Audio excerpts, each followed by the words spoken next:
4 years after this uprising overthrew and imprisoned Egypt's longtime leader, he could soon walk free. Hosni Mubarak ruled Egypt with an iron fist for nearly 30 years. He and his military-backed regime were toppled during the 2011 Arab Spring protests, and Mubarak was put under house arrest. He was later sentenced to life in prison for the murder of hundreds of protesters who revolted against him. But a court in November overturned that conviction. That left one remaining charge, embezzling government funds. And as of Tuesday, that charge was also overturned on a technicality. What all of this means is there's a really good chance Mubarak could be getting out of prison soon.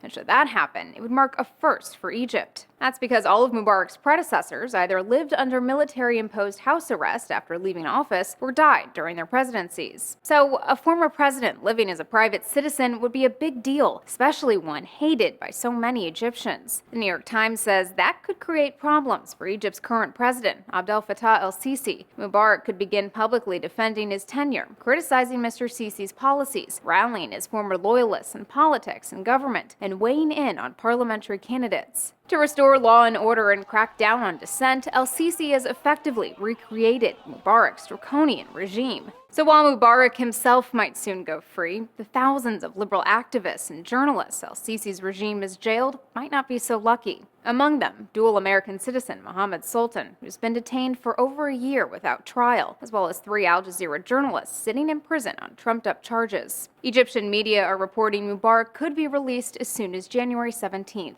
For Newsy, I'm Elizabeth Hagedorn, multiple sources, a broader view.